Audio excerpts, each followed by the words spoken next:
Assalamualaikum. Waalaikumsalam. Bye. Ya Bu. Apa kabarnya hari ini Bu Juwai? Alhamdulillah baik. Alhamdulillah ya Bu Juwai ya. Kemarin saya sudah menginformasikan kepada Bu dan juga melakukan observasi di kelas. Iya.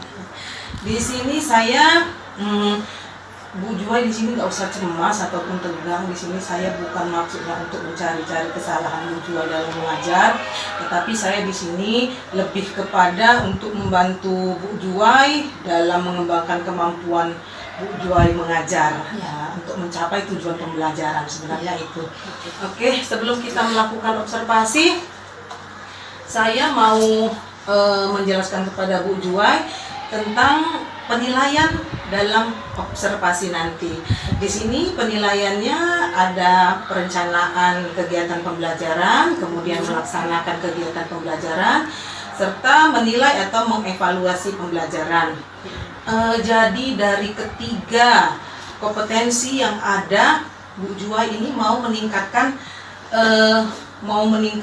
kompetensi yang mana ini? Dari tiga kompetensi kegiatan pembelajaran itu, saya lebih menekankan ke kegiatan inti sepertinya Bu. Lebih meningkatkan ke kegiatan inti ya Bu inti, ya. Oke. Jadi kalau observasi nanti kita lakukan, tujuan Bu Juwai untuk meningkatkan di kegiatan inti itu apa kira-kira? Berhubung materi saya pas di akuntansi perusahaan jasa itu lebih banyak nanti bisa diterapkan dalam ketika anak-anak praktek atau mereka di kerja di dunia nyata. Jadi harapan saya apabila anak minimal paham saja, apalagi mereka menguasai ya Bu ya, harapannya mereka bisa menggunakan ilmu yang mereka sudah paham atau mereka sudah kuasai dari akuntansi perusahaan jasa di SMA untuk bekal mereka dalam menghadapi dunia kerja atau nanti minimal bisa lah untuk mencari pekerjaan nanti seperti itu Bu. Jadi di sini tujuannya Bu Juwai ini untuk akuntansi perusahaan jasa dapat menjadi bekal siswa dalam terjun ke dunia kerja nanti. Iya, benar sekali. Jadi Bu Juwai, seandainya ada rentang nilai 1 sampai dengan 10, sekarang ini Bu Juwai ini dalam melakukan pembelajaran atau kegiatan pembelajaran, menurut Bu Juwai ini ada di posisi berapa? Oke. Karena memang selama ini kita mengajar mungkin monoton atau seperti itu saja. Saya rasa rentan nilai saya mengajar dan penguasaan kelas mungkin bisa dibilang 6 atau 6,5 lah paling tinggi. Nah, dengan harapan dengan penggunaan mungkin metode pembelajaran yang lebih inovatif, harapan saya semoga nanti rentan nilai saya dalam mengajar bisa naik. Ya minimal 8 atau kalau bisa menjadi 9. Kalau 10 kayaknya belum berani saya katakan karena itu terlalu sempurna Bu. Oke, jadi selama ini Bu Juwai itu masih merasa ada di rentang nilai 6 dan Bu Juwai ingin meningkatkan ke 8 atau 9 gitu ya Bu Juwai ya. Kalau bisa minimal 8. Oke, jadi kalau Bu Juwai ingin mencapai nilai 8 atau 9 itu indikator siswa untuk strategi Bu Juwai dalam untuk meningkatkan itu bagaimana? Oke.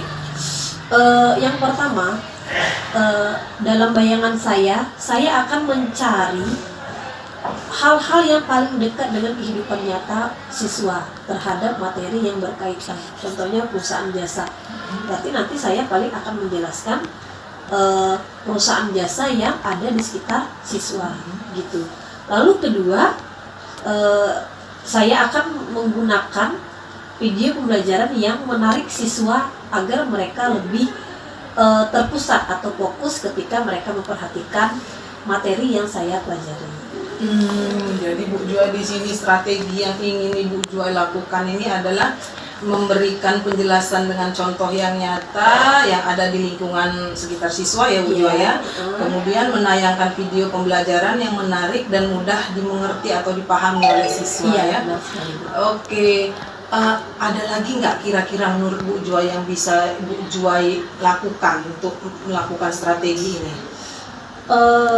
Mungkin dalam benak saya, setelah karena kita sudah menggunakan video pembelajaran, otomatis nanti saya akan mencoba menggunakan lembar kerja buatan sendiri,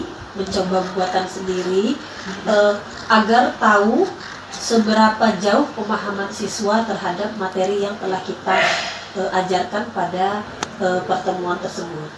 Oke, strategi yang lainnya Bu Jua membuat lembar kerja ya, Iya. lembar kerja siswa ya. Iya. Oke, kemudian sangat menarik sekali sepertinya strategi yang Bu Jua ingin terapkan. Jadi di sini mungkin besok atau hari Sabtu nanti kita melakukan supervisi. Mungkin ada sedikit catatan kecil yang saya perlu sampaikan. Pertama, mungkin kita melakukannya sesuai jadwal ya Bu Jua ya, hari Sabtu nanti ya Bu Jua ya. Oke. Kemudian menggunakan kelas yang sesuai dengan kelas yang Bu Jua ajar gitu ya Bu Jua ya. Iya. Oke, jadi itu yang akan kita lakukan hari Sabtu. Saya rasa sangat menarik sekali yang akan Ibu Jua kembangkan.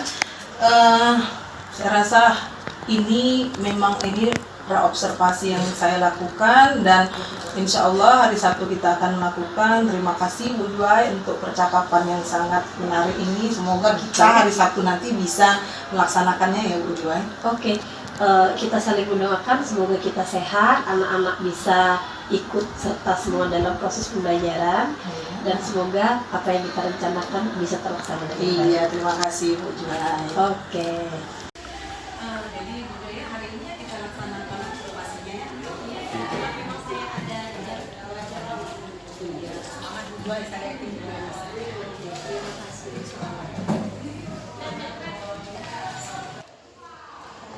Assalamualaikum warahmatullahi wabarakatuh. Iya. Beri salam.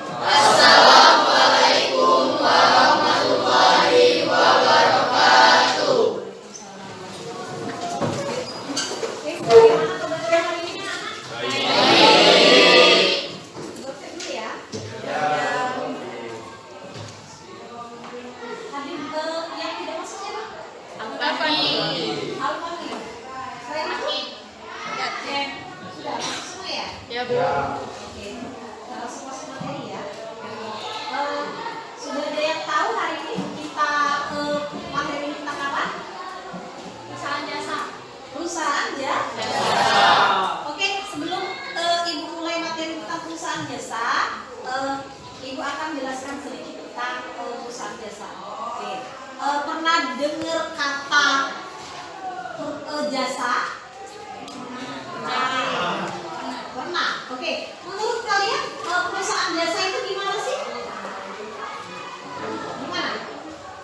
Silakan Azri. Perusahaan jasa adalah perusahaan yang hanya menyediakan layanan konsumen sehingga merasakan manfaatnya. Oke, perusahaan yang hanya memberikan pelayanan tetapi pelanggan atau konsumen bisa merasakan manfaatnya.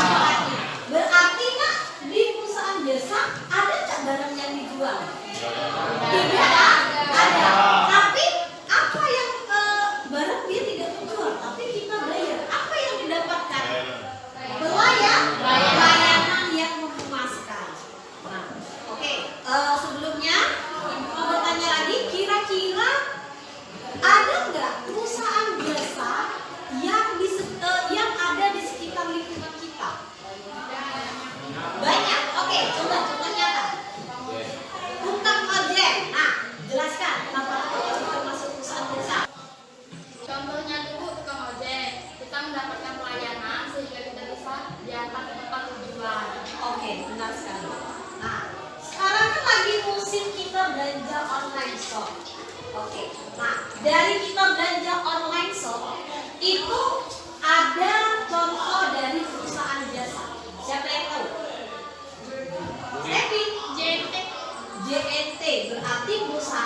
Jadi perusahaan jasa itu tidak jauh-jauh dari kehidupan kita.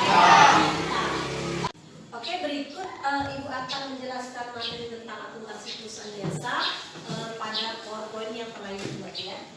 Oke. Pertama kita amati gambar yang ada di depan. Oke, dari berapa gambar itu Mak? Ada 5. Oke, coba sebutkan satu persatu. Yang pertama gambar apa? Pramugari, berarti bekerja di pesawat. Nah, yang kedua Telkom Indonesia. Telkom, berarti Wi-Fi, IndiHome atau jaringan telekomunikasi. Yang ketiga bank.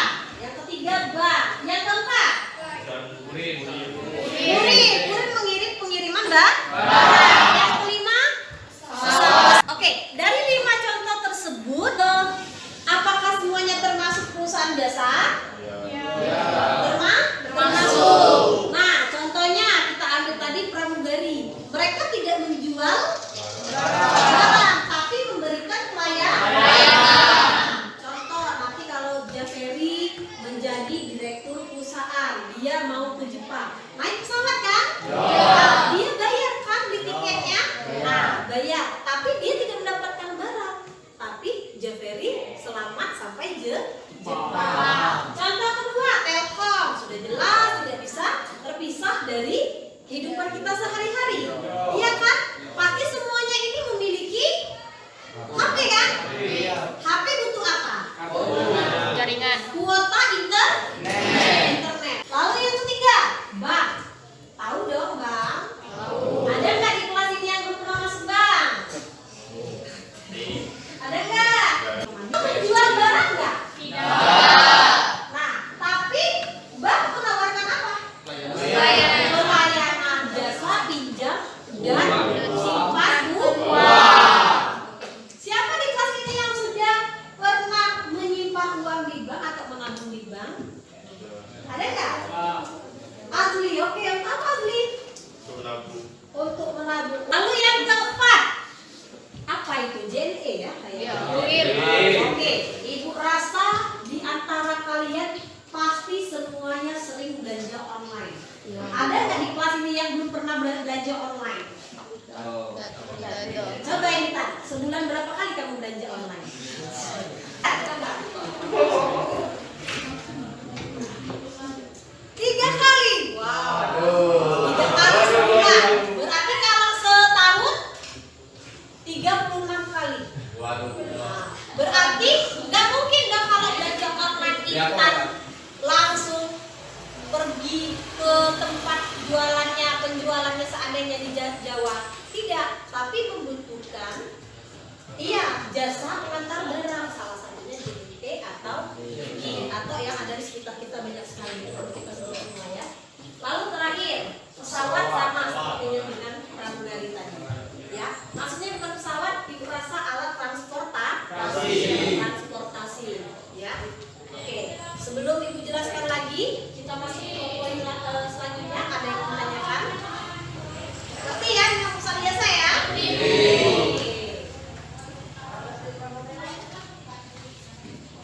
Oke. Lalu karakteristik perusahaan jasa. Perusahaan jasa adalah perusahaan yang kegiatan utamanya membuat produk tidak berwujud. Ingat, kata kuncinya yaitu produknya tidak berwujud, berupa jasa atau layanan untuk memberikan layanan kepada masyarakat. Nah, ciri-cirinya apa? Perusahaan jasa memberikan layanan tidak berwujud dan standar harga suatu layanan ditawarkan perusahaan sulit diukur. Ibu contohkan seperti ini. Tahu salon? Tahu. Oke. Ada nggak sih harga salon biasanya tiap salon itu beda-beda. Semakin ramai atau semakin terkenal suatu salon, itu semakin mahal harganya, harga perawatan salon tersebut. Kalau jasa itu tergantung pelayanan, ya, tergantung pelayanan. Makanya ada salon mahal, ada salon murah, ada ojek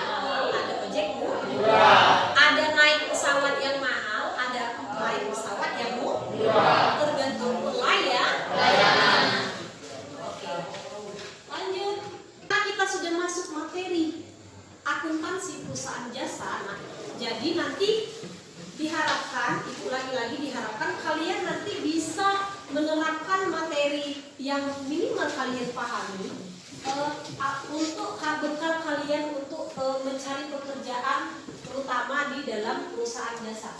Perusahaan jasa bukan harus kalian berpikir aku harus bekerja di perusahaan besar, enggak.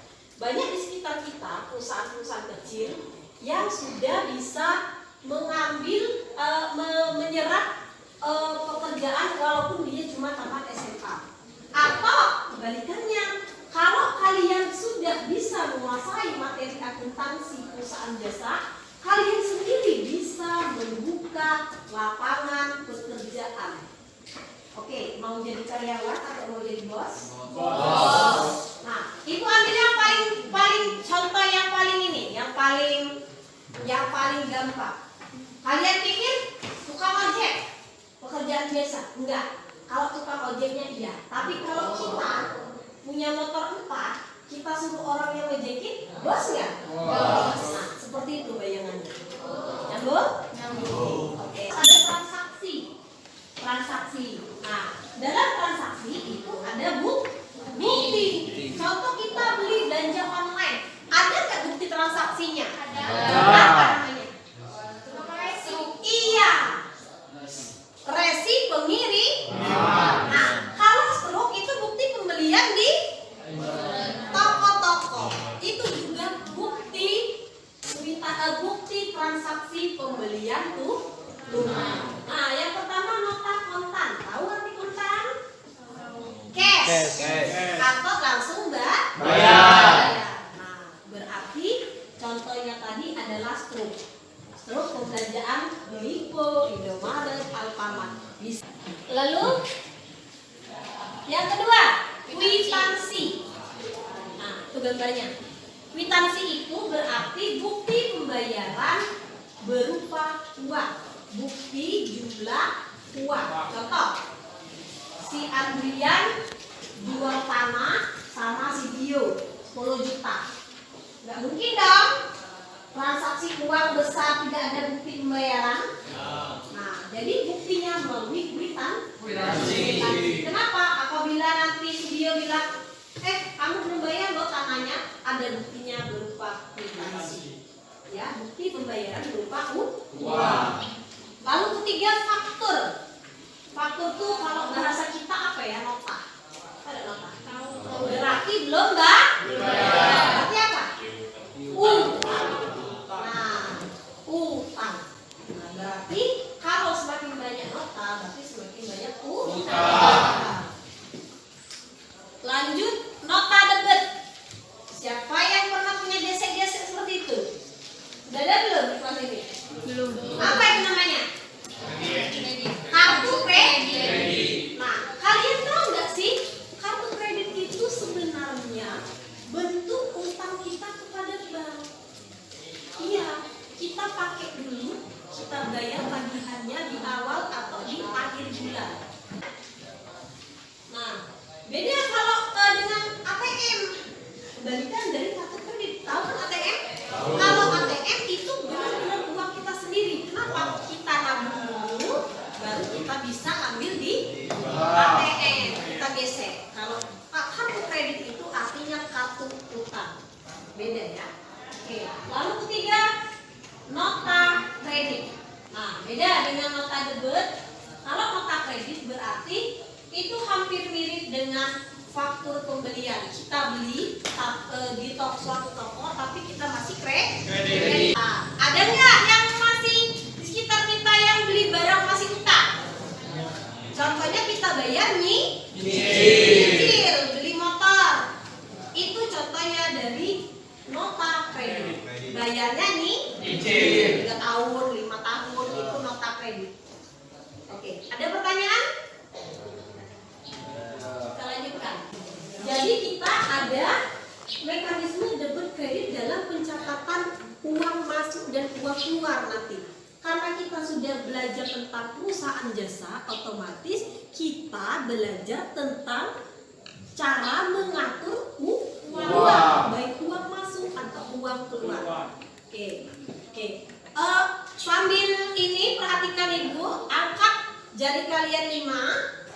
Ini sekalian dengan kode akun ya. Oke, ini kodenya 1, 2, 3, 3, 4, 5. Berarti kalau kode 1 ibu sebut apa? Harta. Kode 2 utang. Kode 3 kode 4 kode 5. Oke, 1 harta, 2 utang, 3 modal, 4 pendapatan, 5 beban. Oke, kita bareng-bareng ya. Ingat kan? Ingat ya. 1 harta, 2 utang, 3 modal, 4 pendapatan, 5 beban. Kita balik biar cepet ingat. Kita balik. 5 beban, 4 pendapatan, 3 modal, 2 utang, 1 harta. Oke, itu adalah kode dari nomor akun nanti 1 sampai 5. Nah, sekarang kita masuk ke saldo normalnya ya. Harta debit, utang kredit, modal kredit, pendapatan kredit, beban debit. Oke, perhatikan tangan ibu. Perhatikan lagi. Kalau ibu berdiri seperti ini. Kalau ibu tetap berdiri berarti dia debit. Kalau ibu tutup berarti dia kredit. Jadi kalian menghafalnya seperti itu. Oke, harta debit, utang kredit, modal kredit, pendapatan kredit, beban debit. Berarti kalau seperti ini debit. Kalau seperti ini kredit semua. Kita ulangi lagi.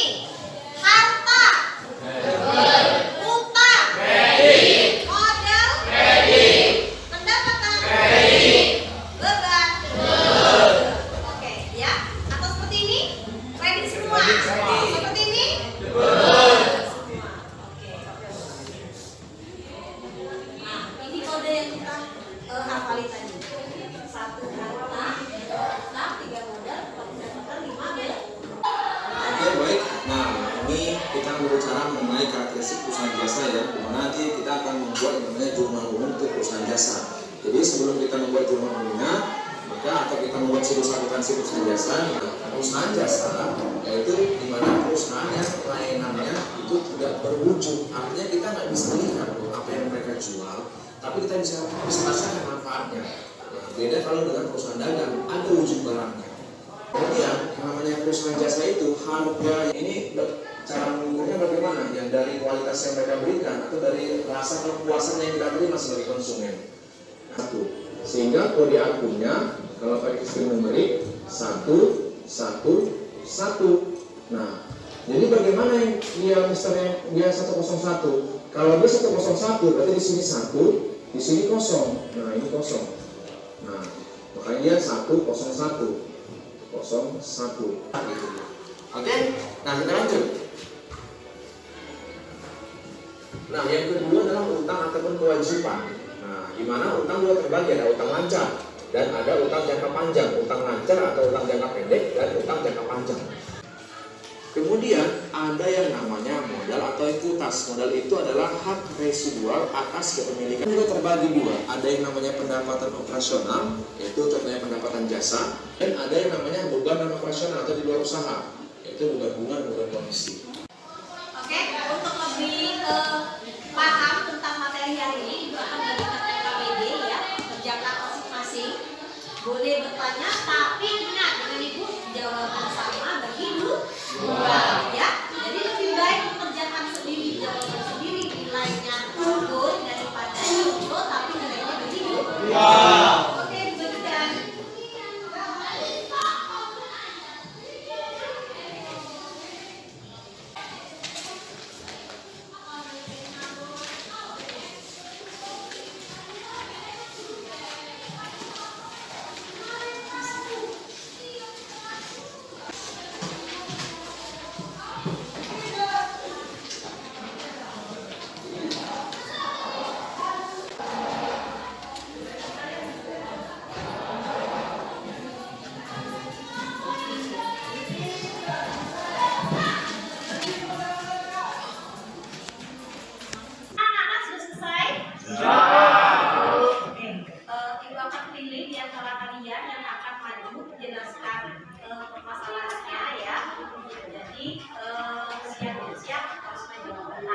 kalau di antara kalian ada yang tidak setuju atau ingin menyanggah dari jawaban teman yang makin maju, Ibu persilakan ya.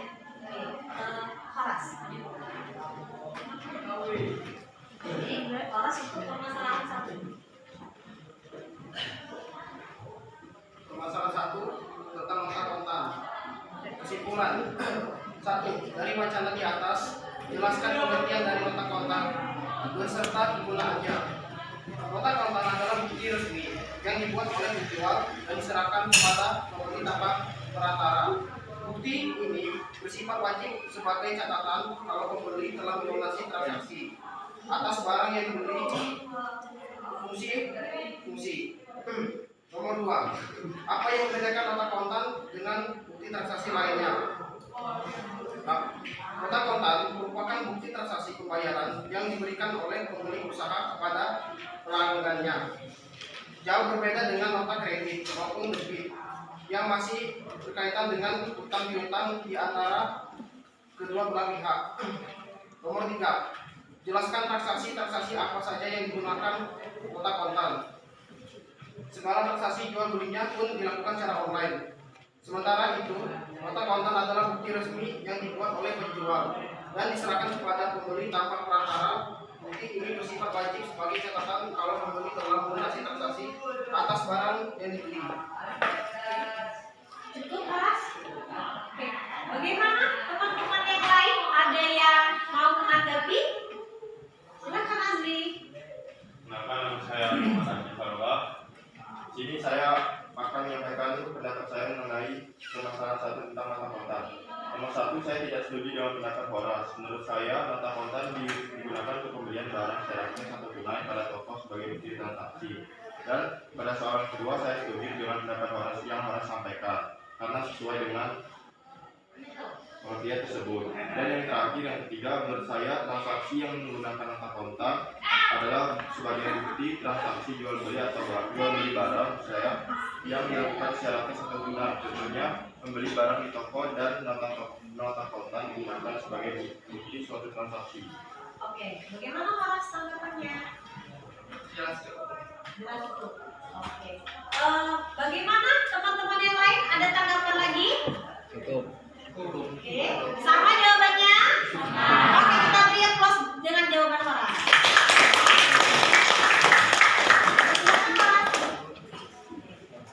Jadi, kesimpulan dari materi hari ini, akuntansi jasa adalah perusahaan yang menjual pelayanan, tetapi barang yang diperjualbelikan tidak ada. Ya, tapi kita merasa puas, tapi kita merasa mendapatkan manfaatnya. Nah, terus perusahaan jasa itu beda-beda harganya. Ada yang mahal, ada yang murah. Terus tergantung dari kualitas dari perusahaan jasa itu masing-masing. Nah, contoh dari perusahaan jasa apa saja? Salon, bengkel, terus apa lagi IndiHome, lalu pengiriman barang. Oke, ada pertanyaan? Ada pertanyaan? Oke, untuk materi selanjutnya, materi kita tentang kita sudah mulai masuk perhitungan di siklus akuntansi perusahaan jasa. Jadi Bu harap sebelum kita ketemu di materi hari Sabtu ya, kita ketemu ya. Ibu pengen kalian baca dulu. Walaupun kalian belum mengerti cara perhitungannya, minimal baca dulu. Ya, oke. Ibu lain lagi ada pertanyaan? Tidak ada. Oke, sekarang Ibu kirim evaluasi atau tugas untuk hari Sabtu di WA group ya. Kalian kerjakannya tapi di kertas. Tugasnya boleh Ibu kirimkan di grup kalian masing-masing. Oke, Ibu tutup untuk pertemuan hari ini. Wassalamualaikum warahmatullahi wabarakatuh. Waalaikumsalam warahmatullahi wabarakatuh. Selamat pagi Bu Juwai. Pagi Bu. Iya, di sini setelah kemarin kita melakukan supervisi, di sini sekarang saya ingin ada sedikit pertanyaan untuk Ibu Juwai tentang refleksi Ibu Juwai. Mungkin yang pertama ingin saya tanya atau ingin saya tahu tentang perasaan Ibu Juwai.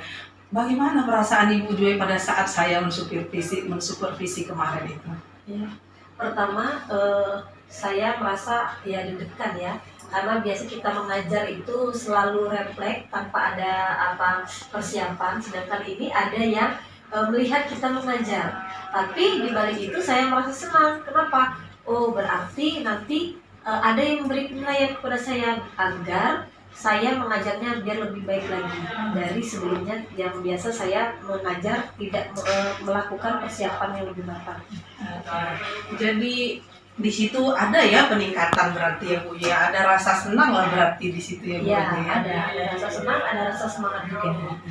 Kemudian kemarin kan Bu Juwai berada di posisi 6 rasanya dalam pengembangan pembelajaran ya Bu Juwai.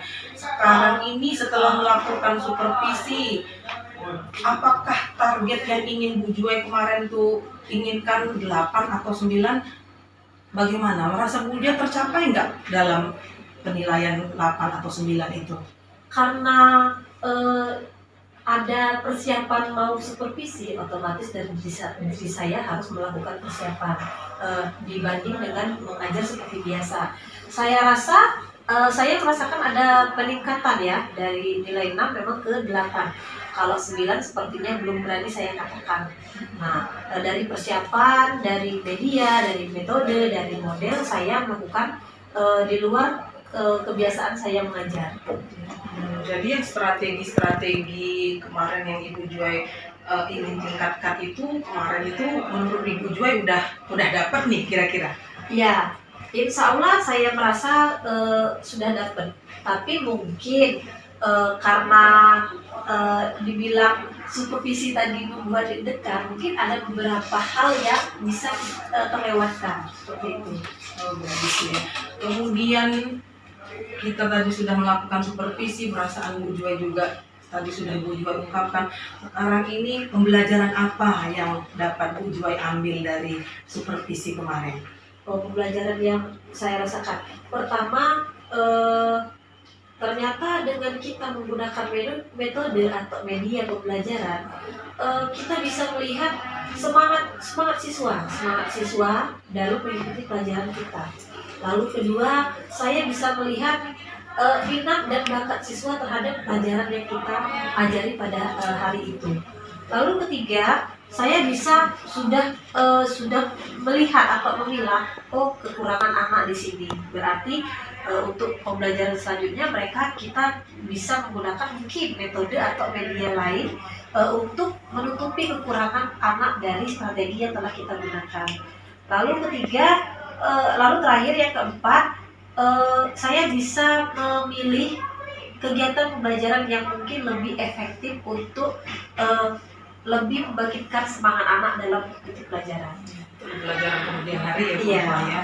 Oke, kemudian di sini saya kemarin sudah duduk memperhatikan, mengamati Bu Juwai ngajar. Saya sekarang mau memberikan hasil dari supervisi yang kemarin. Dari yang saya amati kemarin itu di kegiatan, memang Bu Juwai kemarin itu ingin di kegiatan inti ya Bu Juwai ya, pengembangannya di kegiatan inti. Tapi kita lihat dari awal pembelajaran itu pada saat kegiatan pembukaan di situ Bu Juwai telah melakukan doa, udah mempersiapkan anak gitu ya. Tapi di situ saya lihat belum ada ice breakingnya. Bu Juwai di situ hanya intermezzo sedikit dengan anak. Mungkin intermezzo Bu Juwai di situ maksudnya untuk nyemangati anak ya Bu Juwai, biar anak nggak tegang itu tadi dalam mengajar atau nggak males-malesan kali ya Bu Juwai ya. Iya, benar sekali. Jadi di situ saya rasa Bu Juwai bisa melakukan ice breaking sebentar untuk anak ya. Kemudian kalau untuk di pembuka saya rasa di situ Bu Juwai di ice breaking itu. Kemudian untuk pada saat kegiatan intinya itu di situ yang ingin Bu Juwai capai, pertama Bu Juwai ingin menjelaskan tentang pembelajaran yang berhubungan dengan kehidupan sehari-hari anak gitu ya Bu Juwai. Saya melihat di situ Bu Juwai sudah sangat luar biasa sekali. Bu Juwai sudah menyampaikan atau sudah menjelaskan dengan meminta, kemudian Bu Juwai mengikut sertakan anak sehingga anak itu merespon dengan apa yang Bu Juwai tanya dan dengan apa yang Bu Juwai ingin sampaikan. Anak itu misalnya merespon, contohnya apa ini nak di kehidupan sehari-hari tentang perusahaan jasa, mereka langsung bilang, Bu misalnya tukang ojek. Nah seperti itu kemarinnya. Jadi di situ saya rasa tentang penjelasan Bu Juwai cukup bagus. Bu Juwai sudah melaksanakannya. Kemudian di sini juga Bu Juwai ingin membuat sesuatu hal yang baru. Biasanya pembelajaran itu menonton ya Bu Juwai ya. Bu Juwai ingin menampilkan video. Saya lihat juga di situ Bu Juwai itu sudah menampilkan video, dan video itu saya rasa cukup kompleks ya Bu Juwai ya, sangat lengkap sekali video itu. Tapi di sini saya melihat kayaknya videonya itu copy paste seperti itu ya Bu Juwai ya. Karena saya masih mengambil dari YouTube. Ya udah itu. Jadi tapi nggak apa-apa, cuman di situ maksudnya sudah ada video yang Bu Juwai tampilkan, dan saya lihat itu video situ juga sangat beruntun ya, sangat kompleks sekali. Dari awal penjelasan di video itu cukup menarik untuk anak-anak. Kemudian yang ketiga yang ingin Bu Juwai tingkatkan di sini adalah membuat LKPD ya, membuat LKPD sendiri, dan saya lihat Bu Juwai sudah mempersiapkannya, dan LKPD itu Bu Juwai sesuaikan dengan kehidupan sehari-hari anak juga ya, tentang perusahaan jasa seperti itu. Jadi anak-anak itu mungkin saya perhatikan mereka nggak bingung lagi mau menjawab latihan-latihan yang ada di LKPD itu, karena itu siswa merasa memang ini ada di kehidupan mereka sehari-hari. Jadi mereka merasa enak, merasa nyaman untuk mengerjakannya. Dan saya rasa pun nanti pasti Bu Juwai melihat hasilnya, pasti saya rasa nilai anak itu bagus semua seperti itu. Itu dari strategi-strategi yang Bu Juwai sampaikan kemarin, sudah Ibu Juwai lakukan. Hanya itu tadi yang saya bilang ada sedikit kekurangan sedikit ya, kemudian itu nanti besoknya bisa Bu Juwai tingkatkan seperti itu. Kemudian kalau di kegiatan penutup nih Bu Juwai ya, kalau di kegiatan penutup Bu Juwai sudah menyimpulkan, tapi di sini yang saya lihat Bu Juwai menyimpulkannya nggak dengan anak-anak nggak terlibat. Kalau di pembelajaran kemarin sangat oke sekali, Bu Juwai udah melibatkan anak ya.